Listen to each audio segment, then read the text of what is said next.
Welcome back, guys. So today we're gonna try out a little bit different spot. We've seen some people posting some cool photos of loonies and shrimp and stuff way down the coast here. There's not really like a designated dive site, but we're gonna just drive and try to find it. We've been there before a long time ago, really rough entry, so we haven't been back, but I don't know, let's see. We're here with Alex. Hello. And Finn is inside doing something. And we're just gonna go in the water. Today was supposed to be a scheduled blackout so they could work on the electricity or whatever they do, but they canceled it last minute. But we were gonna go diving either way. So yeah, it's gonna be a fun 2 dives today, just exploring some new areas. And the day after tomorrow we're gonna go back with Pura Vida to Chateau, so more exploring. Let's go see what Finn's doing. Critter hunter. Jackie! What are you doing?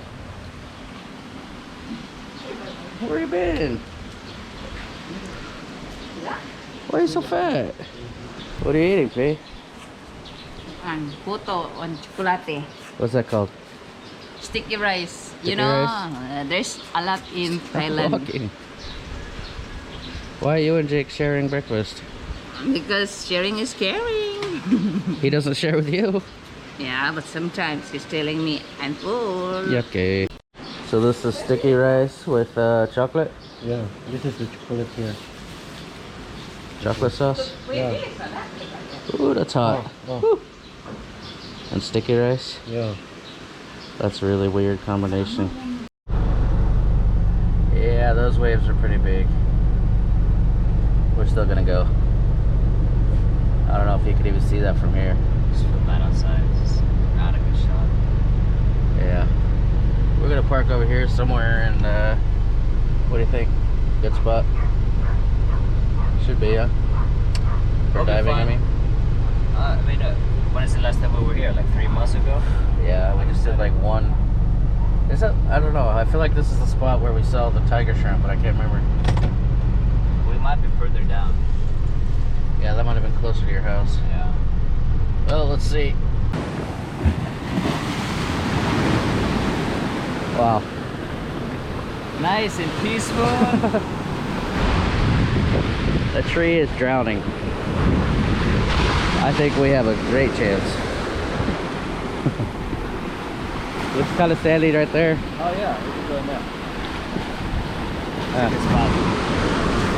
Let's do it. I think. I don't want to get stuck on that wall again. That's way better there. Yeah. So I haven't done a selfie underwater in a long time, so I gave Alex the camera so he could help me. But then I got bored. I started filming Finn, but apparently he had a rock in his shoe. So at the very beginning of the dive, he had to take care of that. Luckily there's no reef around, so he could put his camera down.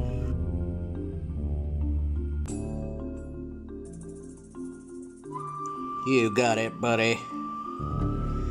So take a look at this dive site. You can look around and see all over the floor. There's just nothing here. And this is what we call a muck diving site so far. But if you look at the edge over there, there's starting to be some grass and more rubble. And if you look here, Alex is pointing at this little tunicate thing. I don't know what it's called.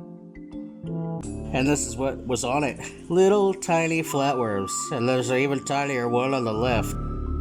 So you can see what muck diving is. There's not a lot of beautiful corals that you see in movies.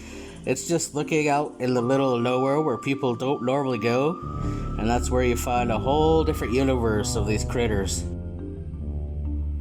I think you can see why we love it so much. We get to film so many critters that I or Finn or probably most people on YouTube have never seen in their life or even knew existed.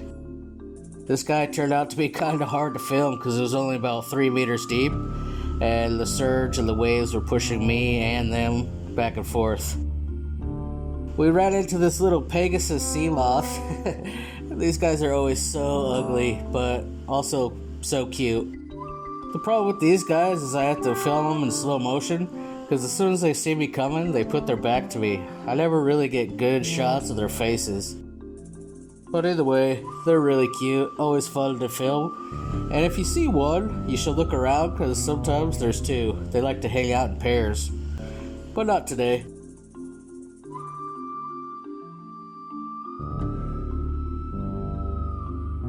And here's another part of the dive site, just so you guys can see. There's just rubble and rocks and stuff. And this is what Alex found and called me over for.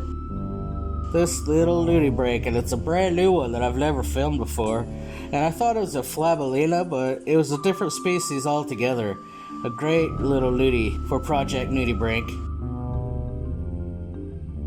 This guy is really weird, and you can see why I thought it was a common flamboyant nudie break, because of all those little spikes. But there's little gaps between the spikes. He's not completely furry like the other ones. Either way, a pretty cool find, and you can see why critter hunting can be so difficult. Just out there, those rocks and everything, Alex pointed out this 1 centimeter long worm, basically. And this is what we got. Great footage of a new species for Project Nudie Break, and probably new for a lot of you guys as well.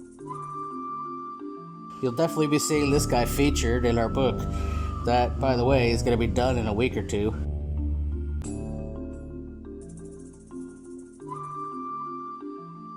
And there's Finn also filming, or well, searching, and this is what he was looking at. This is just a common sea slug, but he was really cute. Really big, actually, probably double the size of that last one. And this one's got some rhinophores up front. He's not a nudie break, he's a sea slug, because he doesn't have the naked gills in the back. But it's a really cool one. Honestly, we see a lot of species of sea slugs similar to that, but we usually ignore them, because they're so plain. And then on a whip coral, I always see these little shrimp. You can always find this kind of thing on whip corals. This is a really common nudie, but I thought it was hilarious. And why am I filming the water? Well, the visibility was so amazing on this dive that I wanted to show it somehow. So when you're at 20 meters like I am right here, you can never see the surface. That's how bad the visibility is. But today it was so good that it looks like I'm right under the waves, but I'm not. I can see the surface rippling even at 20 meters deep. Alex found an oar from a little canoe. It was pretty funny because he carried it around the whole dive so he could bring it back to the fishermen when we got out. And then I found this little popcorn shrimp. I love filming these guys, but they're super difficult. You're gonna see a lot of short clips of this guy instead of a long one because he's living in a mushroom coral that keeps blocking his face.